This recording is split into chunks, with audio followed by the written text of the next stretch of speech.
శ్రీమాత్రే నమ. ఐం సరస్వత్యై నమ. దుందుర్గాయ నమ. యా దేవీ సర్వభూతేషు మాతరూపేణ సంస్థిత నమస్తస్యై నమస్తస్యై నమస్తస్యై నమో నమః. దత్తాత్రేయాయ నమ. క్లీం క్లీం మహాకాళికాయ నమ. శ్రీరామ జయ రామ జయ జయ రామ రామాయ నమ. క్లీం కృష్ణాయ గోవిందాయ గోపీజనవల్లభాయ శ్రీకృష్ణ పరబ్రహ్మణే పరంజ్యోతిషే నమ. శ్రీమాత్రే నమ. యూట్యూబ్ ప్రేక్షకులకు అందరికీ కూడా నమస్కారం అండి. నేను పాలపర్తి గురునాథ్ శర్మ, జ్యోతిష్యం వాస్తు సిద్ధాంతిని. మీకంతా కూడా గోచారీత్యా గ్రహాల యొక్క స్థితిగతి, వాటి ప్రభావం అంతా కూడా మేషాది ద్వాదశ రాశుల వాళ్ళకి ఎటువంటి ప్రభావం చూపిస్తుంది అంతా కూడా, గ్రహాల యొక్క ప్రభావం వల్ల మేషాది ద్వాదశ రాశుల వాళ్ళకి ఎటువంటి శుభయోగాలు, ధనయోగాలు, అష్టైశ్వర్య యోగాలు సిద్ధిస్తాయనేది మాస ఫలితాల్లో భాగంగా చెప్పడం జరుగుతుంది. ఏప్రిల్ నెల మాస ఫలితాల్లో భాగంగా గోచారీత్యా గ్రహస్థితి అంతా కూడా ఈ రకంగా ఉంది. ప్రధానంగా చూసుకుంటే శని భగవానుడు అంతా కూడా మీనరాశిలో సంచారం చేస్తున్నారు. ప్రధానంగా చూసుకుంటే బుధుడు అంగారకుడు కలిగితో పాటు త్రిగ్రహ కూటమి అంతా కూడా మీనరాశిలో అంతా కూడా సంచారం చేస్తుంది. ప్రధానంగా చూసుకుంటే మీనరాశిలో శని భగవానుడు అంగారకుడు కలియిక అనేది స్వల్పంగా మిశ్రమైన ఫలితాలు ఇస్తూ ఉంటుంది. ప్రధానంగా ఇక్కడ కుంభరాశిలో అంతా కూడా రాహు చంద్రుడి యొక్క కలియిక జరుగుతుంది. సింహరాశిలో అంతా కూడా చూసుకుంటే కేతు యొక్క సంచారం అంతా కూడా జరుగుతుంది. ప్రధానంగా రవి భగవానుడు అంతా కూడా ఏప్రిల్ నెల 15వ తారీఖు 14-15 తారీఖులో అంతా కూడా చూసుకుంటే మేషరాశిలో ఉచ్చస్థానాన్ని పొందుతున్నారు. ప్రధానంగా ఇక్కడ చూసుకుంటే రవి భగవానుడు అంతా కూడా ప్రభుత్వ రంగానికి అంతా కూడా కారణమవుతుంటారు. ఎవరైతే కనుక గవర్నమెంట్ కాంట్రాక్ట్స్ కోసం ప్రయత్నం చేస్తున్నారో వాళ్ళకంతా కూడా కార్యసిద్ధి కలగడానికి ఆస్కారం ఉంటుంది.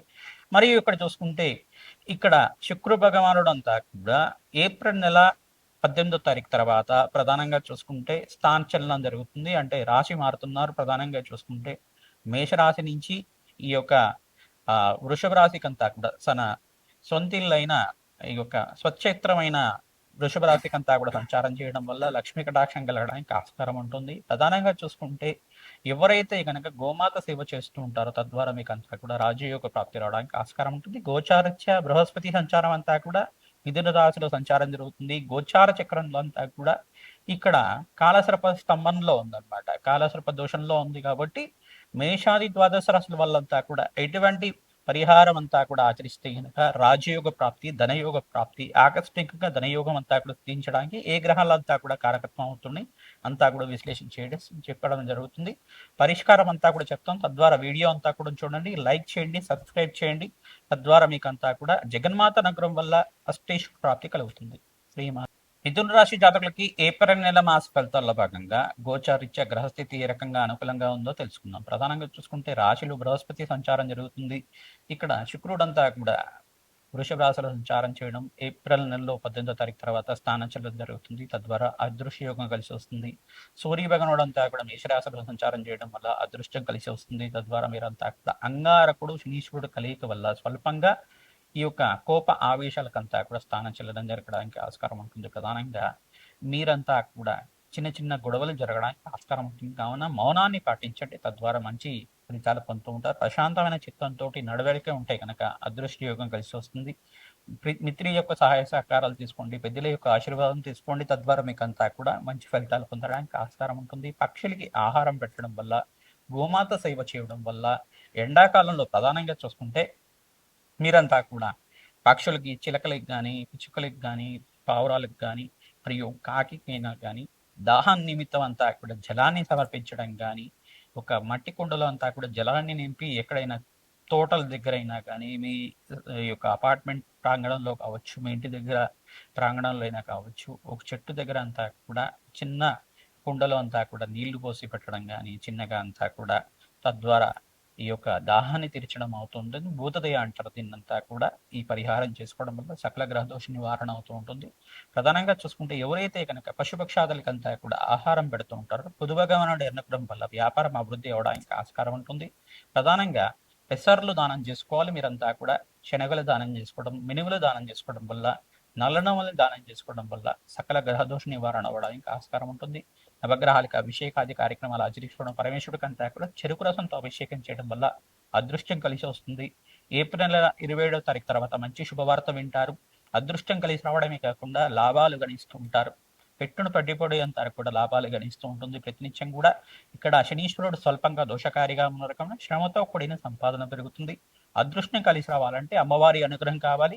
ప్రధానంగా మహాలక్ష్మీదేవి అనుగ్రహం కోసం మీరంతా కూడా కనకదాస్ స్తోత్రాన్ని పఠనం చేసుకోవడం, లక్ష్మీదేవి ఆవిర్భావ చరిత్రని పారాయణం చేసుకోవడం వల్ల లాభాలు సిద్ధిస్తూ ఉంటారు. దేవి భాగవతాన్ని పారాయణం చేస్తూ ఉండండి, తద్వారా అదృష్టం కలిసి వస్తుంది, లాభాలు గణించడానికి ఆస్కారం ఉంటుంది. వ్యాపారంలో అభివృద్ధి కలగడానికి ఆస్కారం ఉంది. ప్రతినిత్యం కూడా దూర ప్రయాణాలు చేయడం వల్ల మీరంతా కూడా లాభిస్తూ ఉంటారు. తద్వారా మీకంతా సంఘంలో గౌరవం పెరుగుతుంది, రాజ్య ప్రాప్తి కలగడానికి ఆస్కారం ఉంటుంది. విష్ణు సహస్రనామ పఠనాన్ని వినడం కానీ చదవడం కానీ చేస్తూ ఉండాలి. ప్రతినిత్యం కూడా బ్రాహ్మణోత్వంకి శనగలు మరియు మినువులు, ఈ యొక్క పెసర్లు అనేది దానం చేసుకుంటడం వల్ల అదృష్టం కలిసి వస్తుంది. ఈ మాసంలో మంచి శుభవార్త వినడానికి ఆస్కారం ఉంటుంది.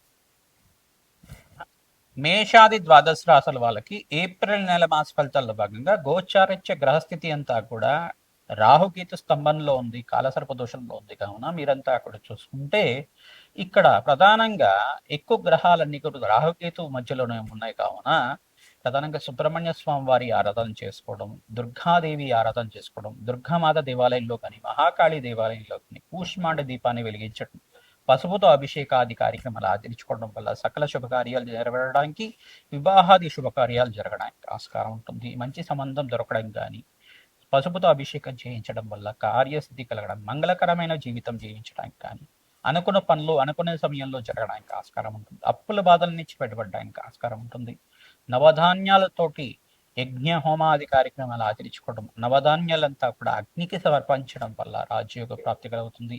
రావి చెట్టు వేప చెట్టు ఉన్న ప్రాంతం దగ్గర ఉప్పు దీపాన్ని పెట్టడం వల్ల అఖండ దీపంలో అంతా కూడా మట్టి ప్రపంచంలో ఈ యొక్క నువ్వుల నూనె కానీ ఆవ నూనె కానీ వేసి ఈ యొక్క అఖండ దీపారాధన చేయడం, దేవి ఖడ్గమాల స్తోత్రాన్ని పఠనం చేసుకోవడం వల్ల కార్యసిద్ధి కలుగుతుంది, రాజయోగ ప్రాప్తి కలుగుతుంది. ప్రధానంగా బ్రాహ్మణోత్వంకంతా కూడా మేషాది ద్వాదశ రాశుల వాళ్ళు మీరంతా కూడా వస్త్రదానం చేయడం వల్ల మీకు కీర్తి ప్రతిష్టలు పెరుగుతాయి, సంఘంలో గౌరవం పెరుగుతుంది.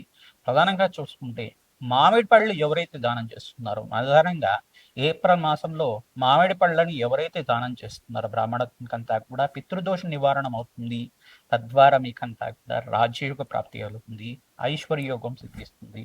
బ్రాహ్మణత్వంకంతా కూడా కూష్మాండ దానం చేయడం వల్ల నరఘోష, నరపీడ, నరశాప నుంచి బయటపడడానికి ఆస్కారం ఉంటుంది. మీకంతా కూడా అదృష్టం కలిసి రావడానికి ఆస్కారం ఉంటుంది. ప్రధానంగా అప్పుల బాధలు, రుణ బాధల నుంచి బయటపడడానికి ఆస్కారం ఉంటుంది.